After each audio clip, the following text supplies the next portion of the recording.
Good evening, Father Martin. How are you? Doing well. So I guess on Twitter, there's some sort of glitch where it's not immediately posting to our walls or our feeds the show to this live stream, which is kind of lame because the only people that get the notification otherwise are just people that are following us instead of anybody who could retweet it. That those sorts Yeah. of things. But I figured out you have to actually share it. You have to click it. You have to go to the Okay. video. You click it and share it. Uh, Okay, let's see. that's what I'm Trying doing to right trying now. to do it right now. That's what I was trying to do before this happened. Let's see. Share broadcast. Okay, there we go. Okay, posted. And post, Maybe that's a new change that they made. but you still Let's have to see. click the link. Oh, there Yeah. it is. Okay, I was, Okay, I was able to share it. Let's see. Now there let you me go. go over to yours. We're grifting. Share broadcast. Yeah. Okay. Cool. Done. Now I shared yours. Let's see how that looks. That's annoying. Let's see. Let's see. I'm sorry for being so late again. This is all my fault. I don't know if you told everybody in the No, in I the haven't told chat. anybody. Oh, it says Alberto has reposted this stream. It looks like There it you shows go. up in the comments. Yes, no. So had a ladies, for all the ladies watching, if you're a stay-at-home mom, you should really appreciate what your husband does to keep you keep things that way. Saying that for personal experience. But no, having had a pretty decent day, all things included. Father, how about you? Pretty good. Pretty good. Started early, 7 a.m. mass. And then had a couple That's right. appointments. Had some work I had to get done for the gala, things like that. It's in my office and Getting my prayers. Absolutely. Yeah. We are having people logging in. Usually that's the first few minutes of the stream. So people are logging in. Welcome everybody as we start to log in so we can start our show. The topic of today's stream, as every Friday, is just whatever you all want us to talk about. Mark Becker, thank you so much for joining us in the chat. I see you. I see your question. So that'll be the first question that we get to. We made sure. I know that what was it last week, Father? I logged in, and several of us were not able to see every single question that was out there. But now, before going live, we made sure. Okay, Father Martin, are you seeing all of the questions? Are you seeing Mark's questions? Yes, I'm seeing it. Are you seeing it? Yes. Okay. Nothing else. Okay, let's go live. So we're getting ready to answer your question, Mark. As more of us start logging in, we just doubled the amount of people logged in. So people logging in, Father, I'm seeing a new note from LifeSite News. I was very much out of the Twitter world today. I wasn't terribly busy. I was just doing other things. So let's see. LifeSite or Sign of the Cross, whatever the name of the new Sign of the Cross, the new media apostolate from the LifeSite News crowd. And it says that the Vatican launches a new attack on Marian devotion. Let's see. Trying to look for it again because I just had it open and then I went to share our stream and I lost it. Did you hear about that, Father? I did not. And New Marian attack, something like that. Let's see. I'm looking it up. The Vatican just launched another attack on the Blessed Virgin Mary. The title of this LifeSite News article says Pope Leo approves Pontifical Marian Academy statutes rejecting maximalism in devotion to Our Lady. The statutes also say that the spread of Marian knowledge should serve not only the Church, but a universal brotherhood in solidarity, justice, and world peace. So let's see. LifeSite News, Vatican City. Pope Leo XIV has approved new statutes of the Pontifical International Marian Academy that express the goal of avoiding maximalism in Marian devotions. On Saturday, the Vatican published new statutes regarding the identity and purpose and governing composition and structure of the Pontifical Marian Academy. A few clauses of the statutes could potentially be used as a pretext for rejecting certain Marian devotions, prompting at least one commentator to describe them as an attempt to subtly alter and weaken Marian devotion. For example, while expressing the Academy's mission of promoting, supporting, and coordinating Marian research, Article 4 of the statutes declares that this should be conducted in view of a healthy popular piety to avoid any form of maximalism or minimalism. Whatever that means, I'm not entirely sure what that means. LifeSite continues, the statutes also proclaim that Marian piety should not be reduced to a sterile devotionism, but give life to Marian places that promote the well-being and integral development of the human person in harmony with the environment. So, if you are using plastic straws, you don't have a true devotion to Our Lady. It says, no, while no faithful Catholic would defend superstition or doctrinal excess detached from the Church's teaching authority, the terminology employed seems to subtly redefine what generations of saints, theologians, and popes promoted without hesitation, remarked Radical Fidelity Substack. I'm not terribly familiar with the Radical Fidelity Substack, but definitely, at least in this comment, Father, it seems to be understanding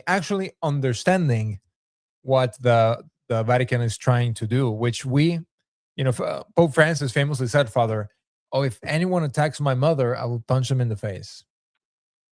And now it seems that that rhetoric is being talked back so that we can incorporate Marian devotion or whatever the Novus Ordo Church thinks or is trying to implement as Marian devotion into the universal brotherhood. Procedamus.com. And this is, it definitely dovetails into what the SSPX is, continually doing today. SSPX recently also today released another article basically saying, why are we going to be penalized for doing what the Chinese bishops themselves are doing that the Vatican is turning a blind eye to? The Vatican bishops, or not, the communist Chinese bishops are choosing communists to consecrate to lead their church for ideological purposes, whereas the SSPX are consecrating bishops simply to keep the faith. It really puts things in perspective that the agenda, the Francis Pontificate, this is Francis 2.0, the destruction of the church, the destruction of piety continues on, and people like Cardinal Burke are silent. They'll tell you're schismatic if you don't participate in this destruction of devotion to Our Lady. We live in a bizarre world, and so the vitriol really was vitriol that a lot of professional Catholics had towards the SSPX when they announced the consecrations and that they might still go forward with it after the meeting with Tucho Mucho Fernandez in the Vatican. That there's still people that they don't get it. They don't get it. This is to keep the faith. This is to keep the faith and to keep the sacraments, because you can't pretend that you're a shark in a goldfish bowl. That's what all these professional Catholics are thinking. They're little goldfish swimming around in a little aquarium in someone's living room, thinking they're sharks. Oh yeah, I'm a real traditional Catholic, even though I go to some sort of illicit mass, listen Novus Ordo. I'm conservative. No, you're a dinky little goldfish. And I was having a conversation about this sort of topic, Father, about whether people get it or don't get it, and I was telling my friend, I said, and so this one friend is very, very heavily supportive. He's supportive of Restless Heart Media. He's very supportive of the SSPX, of traditional Catholicism in general, and we're talking about our discussions and argumentations with people that are against tradition. And I told him, or people that are either against tradition or a little hesitant, sort of, oh, hey, they'll come to us in real life and ask us, hey, I heard about the SSPX. Like, what do you guys think? Or, is that problematic or this or that? Of course, I think the topic of the consecrations is not problematic at all in terms of the reality is that the SSPX has a lot of priests, a lot of benefactors that have given them money, that have bought chapels for them to have their mission parishes at, their mission churches at, that expect them, Father, to continue traditional Catholicism. So in a sense, it would be a disservice to all of their benefactors, people that have spent millions, and you just take a look at the Immaculata Church, to not consecrate new bishops that can continue what the SSPX sees as their mission in traditional Catholicism. Whatever you think about the SSPX, maybe you're a sedevacantist and don't like whatever that is. But when it comes to the benefactors and what the benefactors have given them money for to build up all of these things, it's usually with an expectation, Father, of preserving traditional Catholicism, whatever their view of it is. Mm-hmm. And it would be a grave disservice for the SSPX not to consecrate bishops to ensure that their mission can continue. Period. End of story. Whether you support the SSPX or not, whatever we may think of them, benefactors have given their money with the understanding that they are fighting to preserve traditional Catholicism. Catholicism does not work without bishops. You need bishops. Now, in unit ordinary jurisdiction, Father, which is another Mhm. topic, just playing here within the field of the SSPX. The SSPX has been trusted by hundreds of thousands of benefactors for the preservation of traditional Catholicism. So they have to do this. It's really not an option. Um, but anyway, the conversation with my friend was about, well, I've read the books by Archbishop Lefebvre. Of course, I know the reality of the Novus Ordo service because it's not a mass. Mhm. But we deal, Father, usually, maybe you do as well, with a lot of people that have not taken the time and maybe don't even know what they're Catholic, but they don't really know where to go to learn more about the crisis in the church. Do you agree with this? In terms of a lot of Catholics out there that don't even know where to start to learn about the crisis in the church. Yeah, to learn about tradition and learn about the crisis of the church are kind of two different starting points in a sense that, I mean, it really is just ask a traditional priest, ask someone who's traditional, because Archbishop Lefebvre wrote many books. I mean, An Open Letter to Confused Catholics is a relatively short book that kind of gets your feet wet in understanding the crisis. Of course, there's other books like from Roberto de Mattei, the Second Vatican Council, an unwritten story, that really goes into the details of the council and all the machinations that were going on behind the scenes. Naming names and all that kind of stuff. So, I mean, you get a little bit more profound knowledge of what actually happened around the Second Vatican Council. But I mean, really, any book by Archbishop Lefebvre is sufficient. Of course, Michael Davies wrote volumes and volumes of books regarding this subject. There's podcasts of him, giving talks. And then, of course, the SSPX has their podcast series. But yeah, for the most part, An Open Letter to Confused Catholics is really the book that well, it's just very blunt in demonstrating that there is a crisis. And I know people living in real life that say, "Hey, look, I'll take the time to walk you through Open Letter to Confused Catholics." If you are somebody that has honest questions, let's take the time and I'll help you learn about the crisis in the church. If you're honest, Mhm. because a lot of people have different attachments, and we just really know, again, because grace builds on nature. If you have for example, I know people that in real life that disagree, Father, that husbands have complete authority over their wives. That's really, yes, it's a teaching of the faith, but it's also natural. Men are stronger than women. Period. End of story. So when we find people with different attachments that are really not interested in having an honest discussion, which they'll say, Father, oh, why did Father Martin block me? Well, because you are not interested in having an honest discussion. And I actually did go through and like literally unblocked absolutely everybody. Well, except for one person. Except for one person.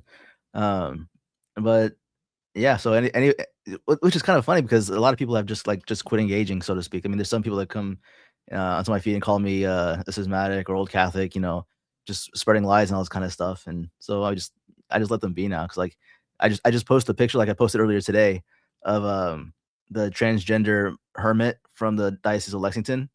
I'm like, okay, yeah, I'm schismatic from this. You're either, this is why there's a crisis. You're either a heretic because you profess to be in communion with heretics, which is the synodal church, or you're schismatic you're broken away from it, and you actually have the Catholic faith. But there's this rupture between the hierarchy, the continuity of hierarchy, versus actually keeping the faith. That's why it's a crisis. That's why it's a crisis. If there was one position where you didn't have to be neither schismatic or a heretic, there would be no crisis. That's the one that everybody should choose. But that's the reality.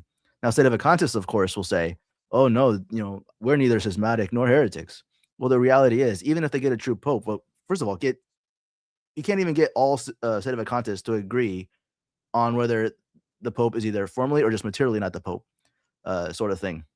The thesis versus the totalists, these sorts of things. So to get them all to agree that one person is pope, that's gonna be tough. But even then, if that pope says one thing bad and one encyclical, whatever else, boom, everyone's Sedevacantists again. So it doesn't really actually solve the problem. We could just be right back where we are in the very next papacy after the true pope finally comes back. So it's bizarre. Something in our understanding of the papacy needs to be fixed so that this doesn't happen again. Something, or things listed out in canon law to give us instruction on what to do if there is a heretic pope. Because right now all we have are opinions of doctors of the church, but they're not morally binding. So And we will eventually get to that point, Father, but there are different. The church really outlines how to deal with a specific issue, with a specific crisis, usually once it already happens. That's just how it works. So I completely agree with you.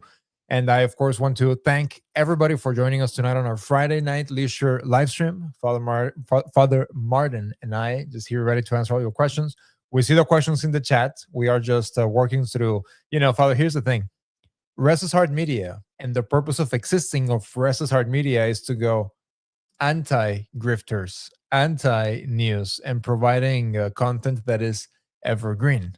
So Friday night, we get to offload a little bit of what we have in our minds because we do our series on, you post our sermons, your sermons live here, not live, your sermons here on the channel.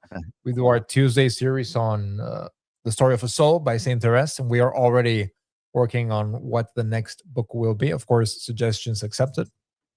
It's not a democracy, but you can suggest. My St. Therese book a little bit over there. So Friday night is kind of our time to unwind a little bit, relax, have a drink, and then just talk through a lot of these things that are in our minds and also in the minds of everybody here in the Restless Heart community page. So thank you for your questions. We are just working through the questions. Chris Lopez, welcome to the chat. Diane, nice to see you. Yeah, I know we see your question. Gavin, very nice to have you. Good evening. Good evening. Good evening to everybody. So we are seeing your questions. We are just talking through a few, and we will get to answering those questions here in a few minutes. We will be catching up. So yes. So we have to be a little patient, Father. Whenever that we can either go to a RSSPX parish, and then that's really about it, because at least most of the people that are at the SSPX parishes have already done their due diligence in understanding the crisis in the church. But for those of us who don't, for example, if you are at an FSSP parish, I feel bad for you, really. That's another topic. The FSSP put out a scathing statement against the SSPX regarding the topic of the consecration of their bishops. And one of the things that they see, Father, as an error is that the SSPX teaches that the Novus Ordo Mass does not fulfill the Sunday obligation. People don't really, the FSSP was very offended at that, which every year, however, when it comes to the Christian Mass, Father, they have a problem with attending the concelebration with the bishop. So where is the honesty there, Father? Do you think there's a discrepancy there in opposing the Novus Ordo Mass? Sorry, not opposing, of refusing to offer the Novus Ordo Mass, of refusing to concelebrate with the bishop on Holy Tuesday, Thursday? Thursday.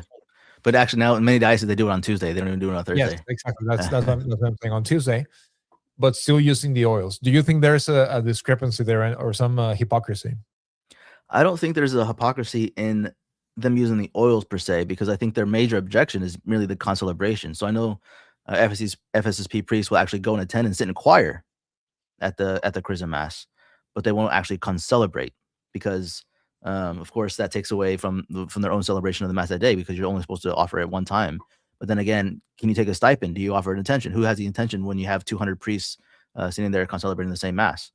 Not only that, but then, like, for instance, one priest, one diocesan priest who was traditional, brought up the scenario where he was, standing up for the Eucharistic prayer, canon, whatever, and one of the priests, the elderly priest, got sick, was kind of fainting, whatever else, and so he took him back to the sacristy, helped him out a little bit, but then came back, and the consecration already happened, all that kind of stuff. Did he offer Mass? Did he not? What happened? What happens in those scenarios? So, there's all these situations where it would just make sense to not make it obligatory.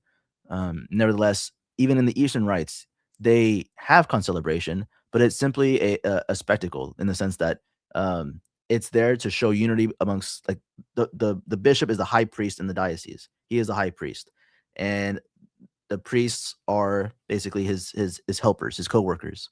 And so it's meant to show this hierarchy in the clergy, more so than it is to make something ideological out of it, which is what the Novus Ordo was doing. So I don't think there's so much that, but there is something to be said about not offering what they would say is a legitimate rite of the Roman Church. If you're a Roman priest, you offer the Roman rite. If there's two rites or forms of the rite, you offer them both. So I think there is the real hypocrisy is other people can go to this to fulfill their obligation, but they themselves won't offer that mass. I think that's where the ultimate hypocrisy lies. So yeah, That's that's a very good point. So they themselves won't offer the mass that they tell their faithful that they must attend, and then had several people, Father, getting snarky at me over in a comment that I made because I don't. This is so cringe. I don't even want to say it. So apparently, the institute sent one of their priests. They would say canons. Canons. Okay, if they self-identify as canons, even though they're not canons, then we need to be respectful of that. So the Institute of Christ the King, Sovereign Priest, sent one of their canons in this bogus ordo cruise. Over 2,000 people at this Catholic cruise, and then they posted a picture of their canon with Father Mike Schmitz, or whatever, how you pronounce his name, Father Mike, as commonly known, colloquially known, Father Mike. So they posted a picture of their canon with Father Mike, and then the Institute posts, "Hey, we challenged him to offer the Latin Mass. He's not allowed to, as per Traditiones Custodes." That's one of the dumbest tweets that I can ever imagine. He is not allowed to, as per Traditiones Custodes. I don't even know what to say about that tweet. He's not allowed to. And so then I posted, well, as per Traditiones Custodes, he's not allowed. And then people, this is the level of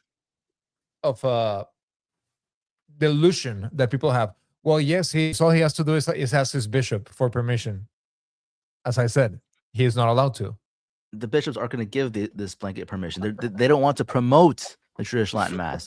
Not only that, but he's also risking his career. I mean, he's a lifestyle or life teen guy, Ascension Press. He's not going to risk, the good that he has going for him simply for learning something new that he's never going to be able to use.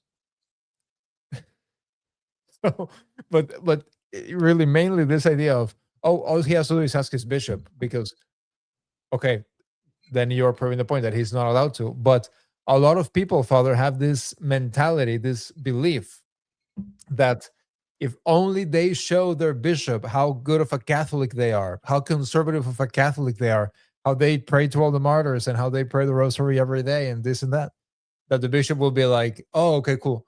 The Latin Mass is making you a really, really good Catholic. And okay, so then this has good fruits, and so on and so forth.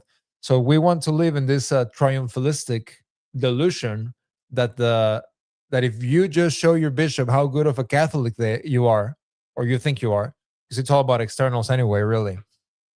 If you show your bishop how good of a Catholic you are, he will now all of a sudden think that the Latin Mass is just wonderful. That sort of is the world that all of these people live in. Now, for people that believe, Father, that, for example, you have to go ask Archbishop Hicks, the new Archbishop of New York, whether you can practice your religion or not. See, for people who believe that, I just don't even know what to say. We're not living in the same universe. If you believe that you have to go ask the bishop that is singing, what was he singing? Alicia Keys or something like that from the pulpit. Oh yeah, New York, concrete jungle where things are made. Or Bad Bunny. He was even quoting one of the Bad Bunny songs. Oh my goodness.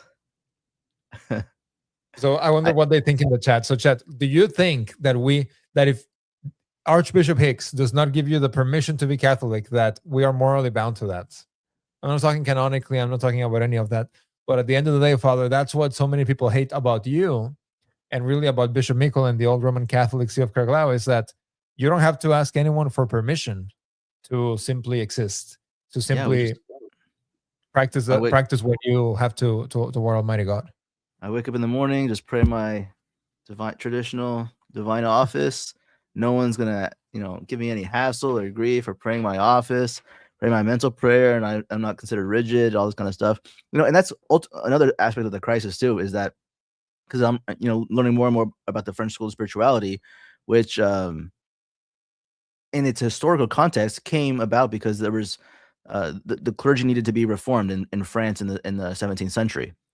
And so that's when St. Francis de Sales and the oratory made a real impact in France at that period. And it was after the Spanish Counter-Reformation with St. Teresa of Avila and St. John of the Cross and other religious communities in Spain, the clergy and the religious needed reformation, and boom, reformation happened. It was allowed. It was permitted. Today in the church, if you want to start a traditional religious community, reformation is impossible. It's forbidden. It's suppressed. Reformation of the clergy, reformation of religious life, it's suppressed.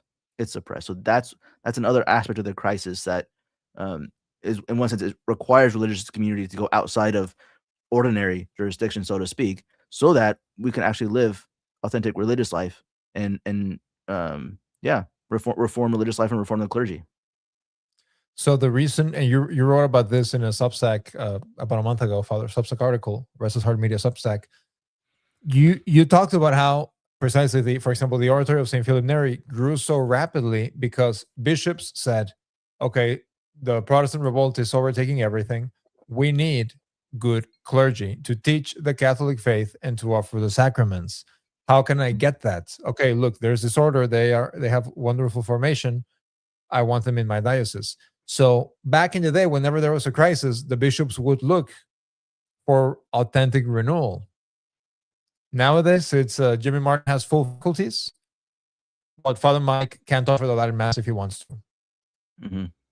So anyway, all right, let's get started on the questions. But before we get started on the questions, I do want to remind everybody about the Procedamus Gala coming next weekend over at Clearwater Beach, Florida. Looking forward to seeing you all over at the Procedamus Gala 2026, procedamus.com. All right, so first question. Mark, thank you so much for the question. He says, here's a question for you. How should a trad Catholic man react to the great evil in our country? This Epstein evil has upset me greatly. What do you think, Father? Vote harder. MAGA harder. I mean, one of the things that blows my mind isn't so much that the Epstein's file exists, is that no one's prosecuted. Like there's names now. There's names now, and nothing's happening. People believe that Christendom is just vote harder, vote for conservative politicians, even if they're not Catholics, because we're moving the football 1 yard forward.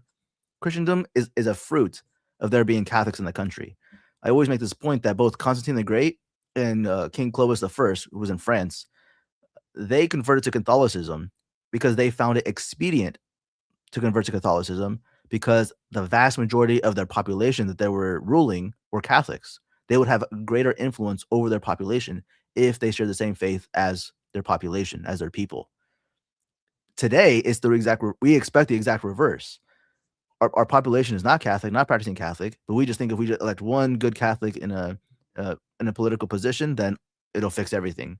This is why I constantly call it like the Catholic Homeowners Association, where we don't really want the social kingdom of Christ the King. We just want a Catholic Homeowners Association where like LGBTQ or drag queen story hour in public libraries is forbidden. And that's kind of the extent of things.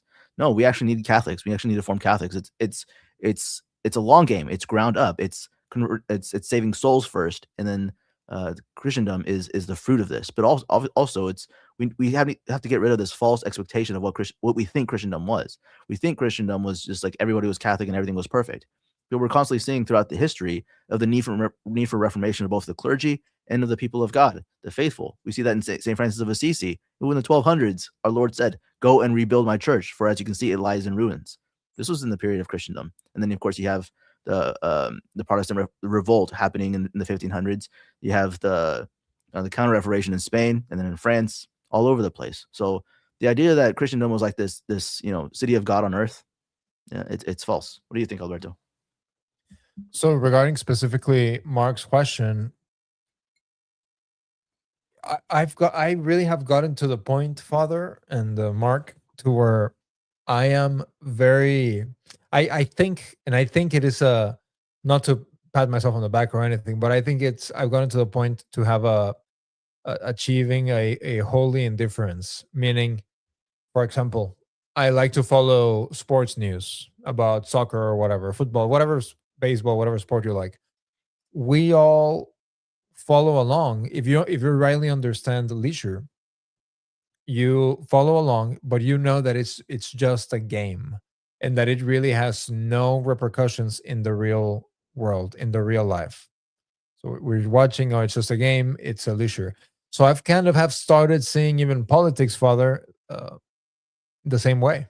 Like, okay, I Mhm. can keep up with the news and then this or that, but having a detachment, knowing that at the end of the day, it's really just there to exist, to take away our peace and to take away our recollection. So what I would say is, if we focus on imitation of Saint John the Baptist, of Saint Joseph, then we don't really even have to worry about the undoubtedly great evil in our countries in the West. We just understand that our duty is a different one. We don't have a duty to participate in systems, because I'm not only talking about the United States, I'm talking about it in any country. I don't think that we have a duty to participate in a system which whole purpose is to damn our souls. Mhm. So I would say, if we look to Saint Joseph, if we look to Saint John the Baptist, and try to imitate them as well as we can. Like, if I can imagine Saint Joseph in Nazareth, or Saint Joseph fleeing to Egypt, knowing that Herod wanted to kill our blessed Lord, but I'm sure that that Saint Joseph was recollected, and that he was not very much troubled, because he had a very, very good understanding of divine providence, and of doing your best, and then divine providence taking care of the rest. Really, very radically. So that's what I would say. If we just look to Saint Joseph, we look to Saint John the Baptist, and living as holy lives as possible with us, and focusing on being kind to those around us. I think that's how we deal with the evil. Meaning, we just deal with the evil by ignoring it, and focusing on our own evil that's within us. Now, this is not a pacifism, as they call it. This is not a pacifism. This is turning our weapons, our spiritual weapons, toward the true enemy. Not just being, nothing matters. Of course, all of this matters, but the way that we can make a true change, we've talked about this, Father, in our series on the restoration of Christian culture, is by raising vocations. Mhm. Raising vocations, converting people close to us, having those spiritual conversations. So we're taking our weapons and utilizing them for the arena in which we are actually fighting, and not the one that they want to make us believe that we're fighting in. Sorry, this keeps going off. Mhm. All right, so let's see. Next question. Well, Saint Padre Pio shows us, says, even though I walk through the valley of the shadow of death, I will fear no evil, for you are with me. Your rod and your staff, they comfort me. I bet this is what part of what Saint Joseph was praying as he was going to Egypt. So this is an interesting question. Diane, welcome back to the chat. She asks, a non-Catholic asked me, what did Christ answer to, am I my brother's keeper? Would Father have an answer for this? So, am I my brother's keeper? This is related to Cain in Yes. Genesis. And the answer is, really, the second commandment: love thy neighbor. Our Lord gave the answer of the parable of the Good Samaritan. So, yeah, we have an obligation to love our neighbor, because, when God dwells in our neighbor, and our neighbor is, a Christian that has the indelible mark of baptism on their soul, we love God through them. We love God through them. In our series on knowing the love of God by Father Gary Lagrange, especially when he talks about fraternal charity within the religious community, he explains very, very clearly how love of God and love of neighbor are very intrinsically united. Explaining the first letter of St. John, that you cannot say that you love God if you don't love your neighbor. That you can't say you love God who you don't see if you don't love your neighbor who you do see. So in terms of my brother's keeper, most especially, first and foremost, from scandal and from sin. This is really, really big when it comes to women dressing in modesty, because a lot of women are always like, oh well, he could just not look. He could just not look. Like, no, we have to be actually concerned for those who are weak. We have to be concerned for those that are weak. Actually, this is another thing that I got a lot of backlash from my article on the immorality of ballet. And a lot of people say, "Oh, if guys are really seeing, these ballerinas who are wearing these, tight tights with these mini skirts and tight clothes, all that kind of stuff, if they're doing that, then it's their problem. They're lustful. They have a perverted mind." It's like, we're supposed to be concerned for those that are weak. We're supposed to be concerned for those that are weak. So yeah, so Yep. Yep. There we go. So the short answer is yes, we are a brother's keeper. Let's see. Gavin, thank you so much for the question. Gavin asks, how can a person best do their purgatory while on earth for all their past sins? So I'll answer this before passing it over to you, Father. So doing purgatory on earth for all their past sins. So I would think it depends. So are we concerned about, okay, so we've committed a lot of grave sins before conversions? I know that I have. And is the answer, how can we suffer? Because that's what our Lord calls us to. Or is this trying to say, okay, purgatory is horrible, so I'm going to try to live it here, so that way I don't have to go to a horrible purgatory. My sort of view on this, Father, is actually John Henry Newman's. He writes in one of his writings. He says, "I will go to purgatory." And so we see the great saints, Saint Augustine, Saint Francis, Saint Dominic, and we really see them as perfect. But the truth is that they were not perfect. They were nowhere near perfection compared to Almighty God. So it really depends. If we are trying to suffer here, then I would say, Father, correct me if I'm wrong. Just waking up every day and saying, I am going to do the will of God, and whatever Almighty God brings, and then additional penances with the aid of a spiritual director. But in terms of, I think it's probably healthy if we just have a resignation that we are going, when we die, we'll be placed at the very, very bottom of purgatory if we're lucky. What do you think, Father? Well, taking an example from St. Teresa of Avila, because the martyrs skip purgatory, they go straight to heaven. You can just go to like northern Nigeria, just go to mass there, and you'll probably end up being a martyr, unfortunately, or fortunately. Unfortunately in a materialist sense, but fortunately in a eternal sense, eschatological sense. So no, doing the will of God in the sense requires you to take everything that happens in your day and understand that it comes through divine providence. Nothing that happens to you would have allowed to happen to you if not foreseen first and foremost by God the Father.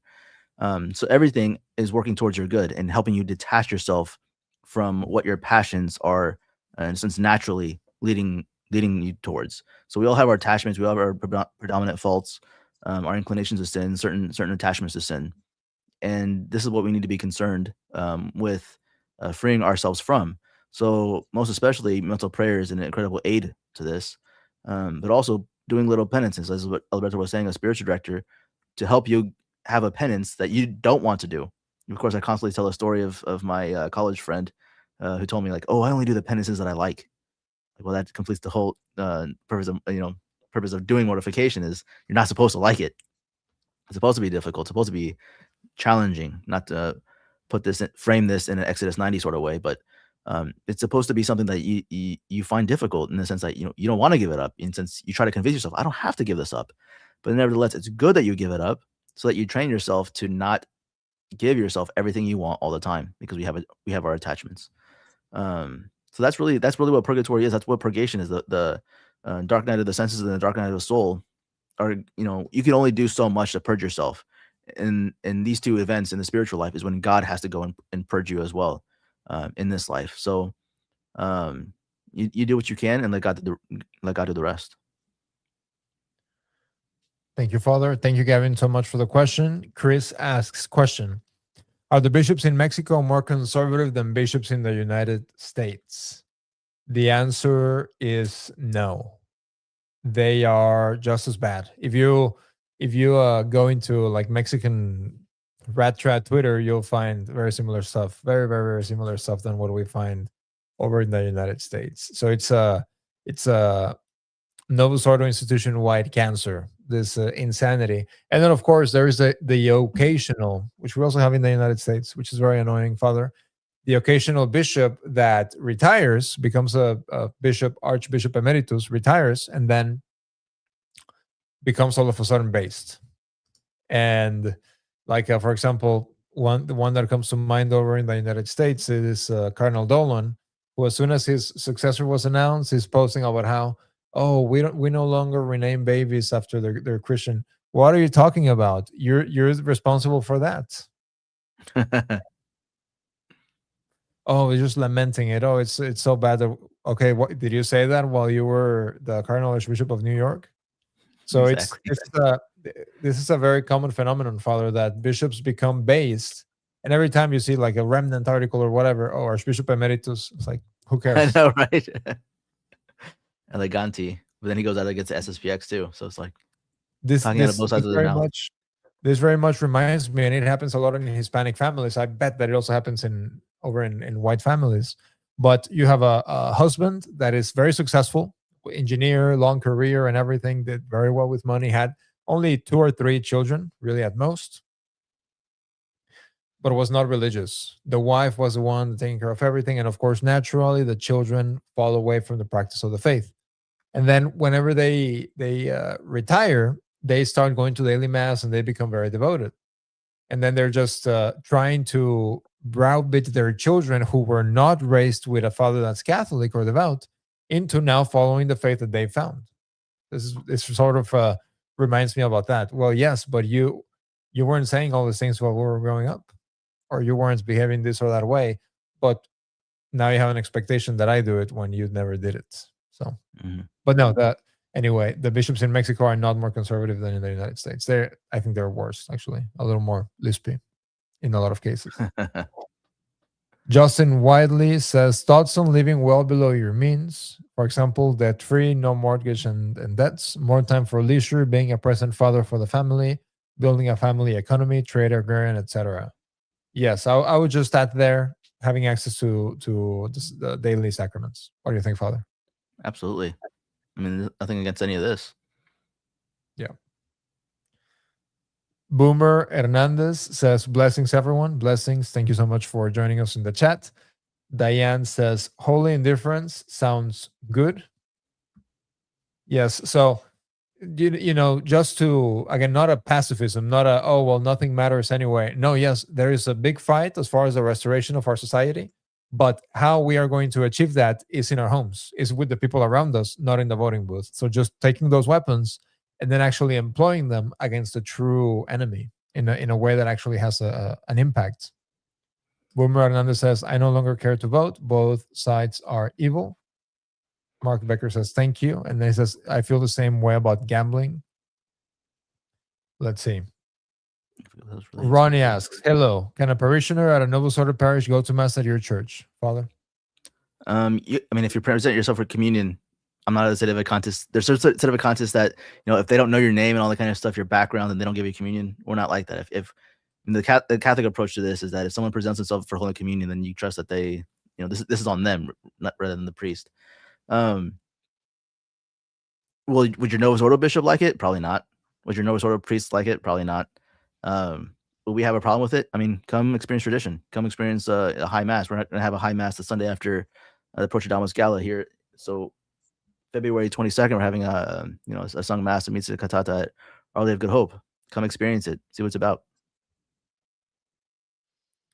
Gavin says, that makes sense. Thank you.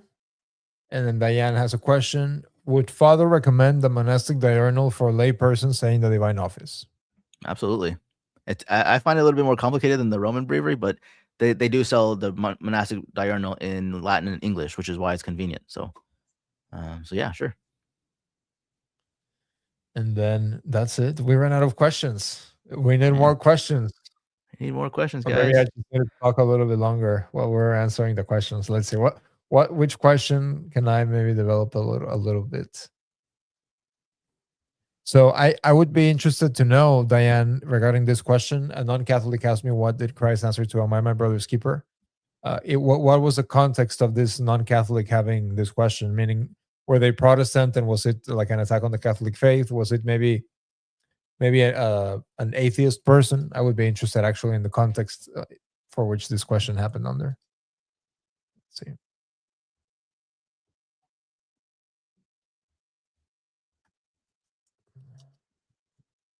Let's see. All right.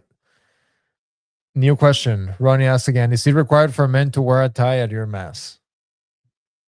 I mean, unfortunately, most of them don't. It's Florida, so a lot of them have this retiree Florida kind of disposition. I mean, they dress nice, business casual, that sort of thing.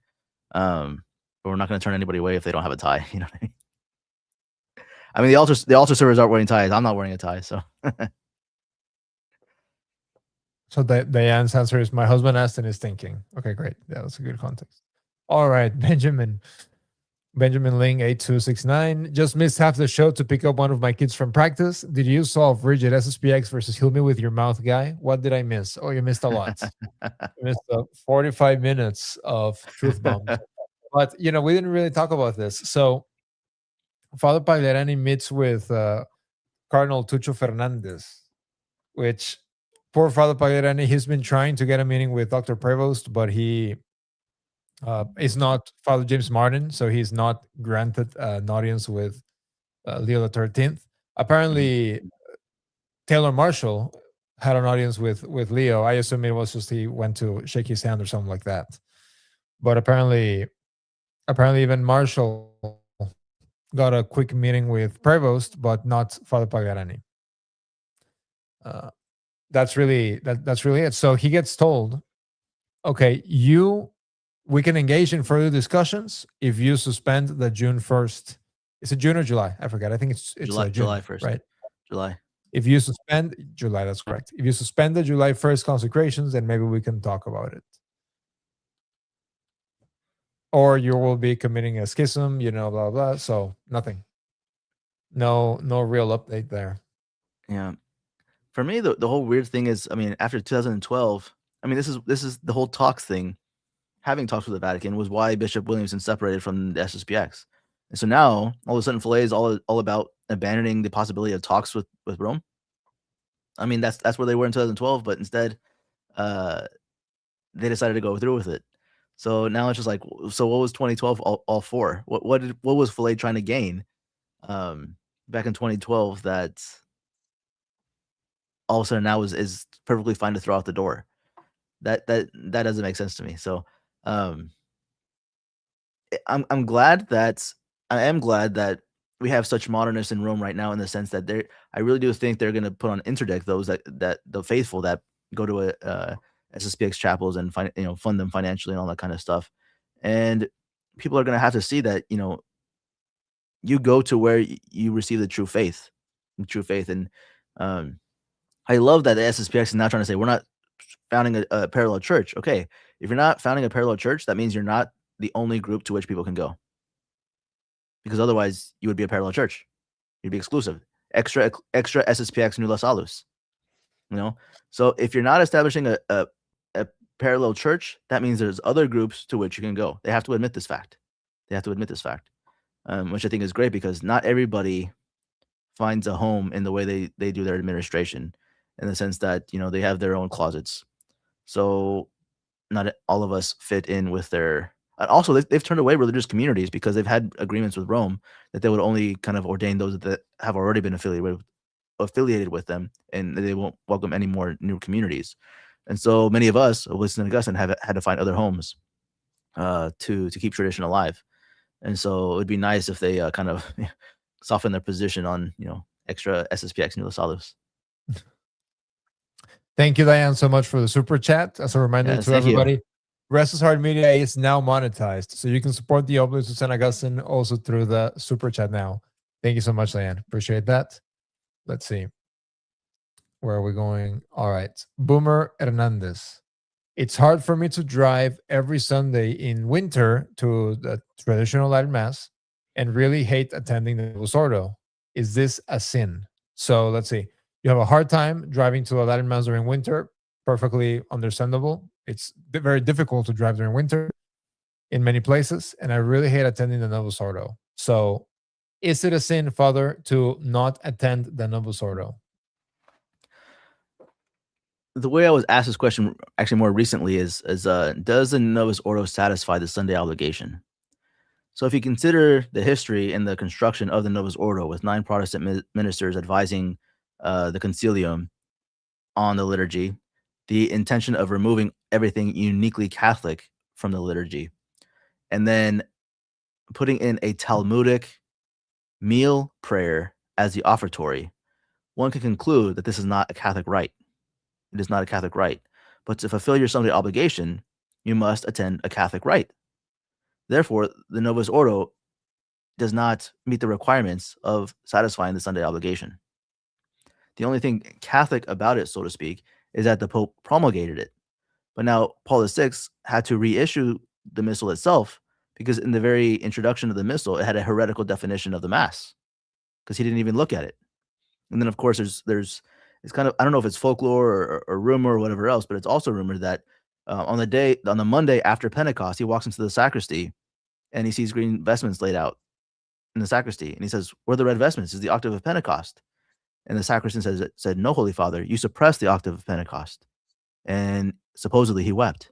So the Pope obviously didn't do due diligence to ensure that this new rite was even Catholic before he promulgated it. So all signs point to the fact that the Novus Ordo doesn't even satisfy the Sunday obligation. So, I mean, is the consecration valid? Yes. I mean, it says the words of institution. I mean, directly from St. Paul in Corinthians. So, is the consecration valid? Yes. But the obligation, so to speak, if you can't attend a traditional Latin Mass, to be honest, you're dispensed of the obligation. There we go. That's the answer. And it's also not a sin, just directly going to the wording in the question, to hate attending the Novus Ordo. Mm-hmm. It's fascinating to me, Father, having grown up in the Novus Ordo. Whenever I've found myself sort of going, not for an obligation or anything, but, a very, very close family friend wedding or whatever, counting with one hand, whatever that is, I get the same feeling that I had when I was a child, that I hated going there, which is normal when you're a child not liking going. But it's like I get a throwback to my childhood. The same feeling, which I only really ever feel in the Novus Ordo. So that's pretty funny. Archbishop Lefebvre, though, I should say real quick, Archbishop Lefebvre did say you should avoid the Novus Ordo unless it's for a funeral or a wedding. That's just his words. But anyway. Ronnie asks, any materials you would recommend to follow along with a Latin Mass? I've never been ever, but been considering going. So I know, Father, that you recommend the St. Andrew Missal, correct? Mm-hmm. So actually, for the first... Go ahead. No, I was going to say the St. Andrew Missal, and then I was going to say that my recommendation, if you're going for your first time, would be to just not follow along with anything, would be to just go. Right. Exactly. That's exactly what I was actually going to say is for the first 4 or 5 times, just go watch. Just watch everything that's going on the altar. Watch when people stand, sit, kneel, all that kind of stuff. Just watch. Listen to the music, listen to everything that's going on, and just soak in the experience. And then after maybe 4 or 5 times, take your hand missal, try to follow along, know the different parts between the ordinary, the things that happen every single Mass, and the propers, things that change based on the feast day on the Sunday. And yeah, you'll learn more about the Mass. You'll be able to follow along the readings, that sort of thing, and you'll find much more spiritual nourishment from it. Yeah. So I can definitely identify with that feeling, Ronnie. So when I started going over to the Latin Mass, the way that I felt like it's a completely different religion. I thought, okay, finally things make sense. I think it was a low Mass. I forget specifically, but I think it was a low Mass. But I thought this is the first Catholic Mass that I've ever been to in my entire life, and I grew up Novus Ordo. So just be comfortable being confused, basically, because it'll seem like a completely different service. Maybe you're online, you're a little more aware probably than I was when I first attended my first Latin Mass, so you may know a little bit more than I did at the time. But just really, some things, Father, you can only do for anything. You can only have one first time, so just enjoy that first time, and you probably will remember it for the rest of your life. Mark Becker says it seems like an encouraging development. Talks. Dalos Creole says, is it true that anyone over 60 is exempted from penance during Lent? Asking for a friend. So I don't know about the 1983 code because I'm outside of that world. But in the 1917 code, I can tell you this. There is a difference between abstinence and penance, or abstinence and fasting. And so in the 1917 code, from Ash Wednesday all the way up to noon on Holy Saturday, excluding Sundays. So from Ash Wednesday to Holy Saturday at noon, you were required to fast. 40 days of fasting. 40 days of fasting. Abstinence from flesh meat is on Ash Wednesday, good, and every Friday during Lent. And then there's one set of Ember days in Lent. So abstinence on every Friday plus Ash Wednesday. Now for the abstinence, for the abstinence of flesh meat. The obligation commences, it begins at 14 years of age and does not have an end. So everybody up to 99, 100 years old, so to speak. I mean, this is really excluding the dispensations for health reasons. Is required to abstain on the days of abstinence. But fasting, according to the 1917 code, is from ages 21 to 60. 21 to 60, fasting. So if you're over 60, you don't have to worry about the fasting portion of it. If you're under 21, and this is really like in the Code of Canon Law, in the 1917 Code of Canon Law, 21 was the age of adulthood. So is it true over 60 is something from penance? I don't know what the 83 codes, because again, the 83 code did away with fasting, and they did away with like they did away with fasting for the 40 days. You only have to fast on Ash Wednesday and Good Friday or something like that.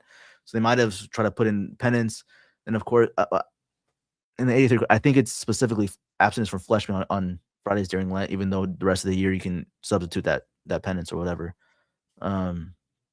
But yeah, I mean, at least traditionally in the old code, the fasting was from 14 to 60, or 21 to 60. Now, Father, a follow-up question that a lot of people have every single year.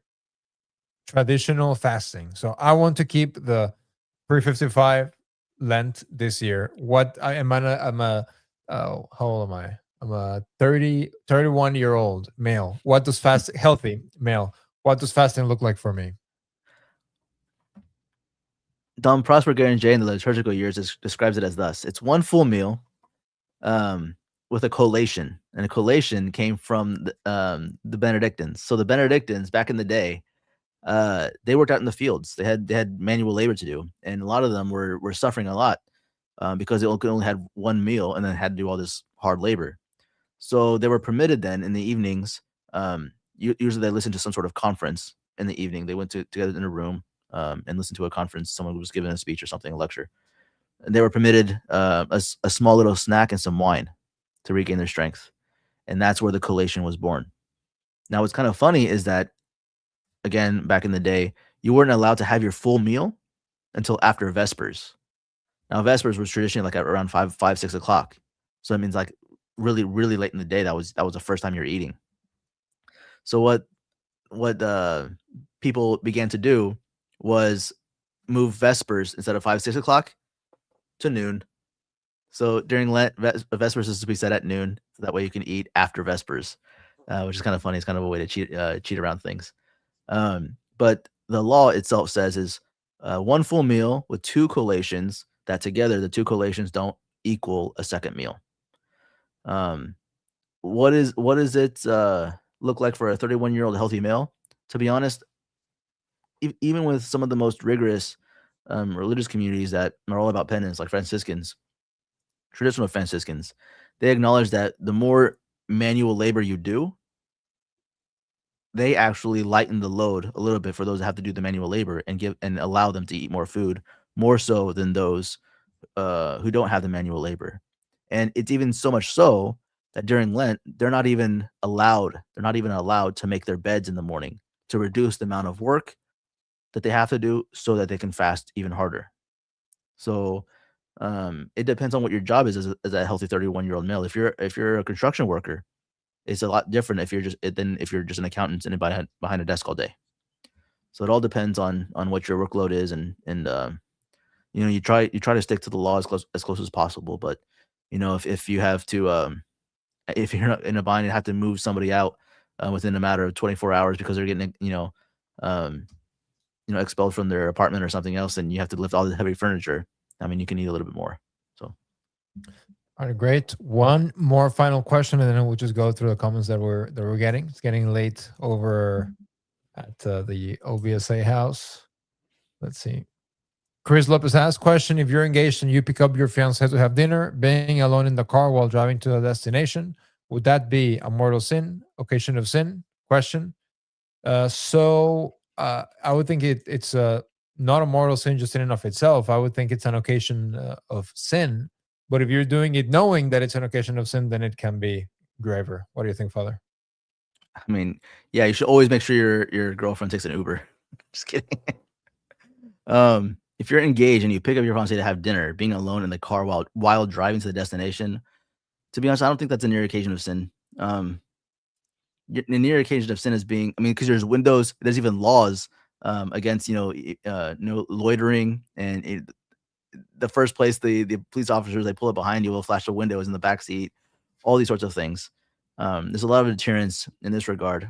I think the occasion, I mean, the sin itself that we're talking about, that is occasion of, is impure touches, those sorts of things. And usually you want a little bit more solitude than being in a car for those sorts of things. Now, if you have the habit of doing those sorts of things in the car, it could be that you specifically need to avoid that near occasion of sin because it's for you specifically. But in general, I don't think picking somebody up and going to a restaurant is an occasion of sin. No. Boomer Hernandez says, thank you. You're welcome. Diane says, my husband said that even though the question is in the OT, it's edifying to hear that Christ and the church says the same thing. Absolutely. Mark Becker says, I have had times being a stay-at-homer. Sometimes you have to, unfortunately, in this day and age, which is why the Procedamus 2026 Gala is important, to help assist in safeguarding traditional Catholicism, so that none of us have to be stay-at-homers eventually. Mark says, I need the fasting part of it. The Los Creole says, just do the thing, 1 meal a day. There we go. That's the spirit. And Ronnie says, thanks for your answers, father and friend. You're welcome. And thank you, of course, for the super chat. Appreciate that. Yes, thank you. And then Mark says, just let her drive. You'll be too scared to do anything.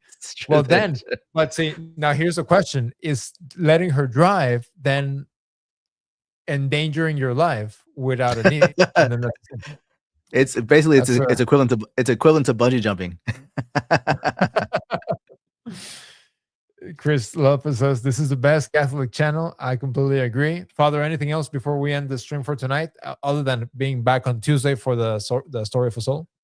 We'll be back on Tuesday for Story of the Soul. Get your Procedamus tickets. This is the last week. Obviously, we have it's game day next Saturday. So looking forward to seeing all of you. If you're coming down for the gala, talking with you, having drinks with you, eating a meal with you, talking to you guys. Looking forward to it. All right. See you all on Tuesday. See you, Father, on Tuesday. See you later. God bless.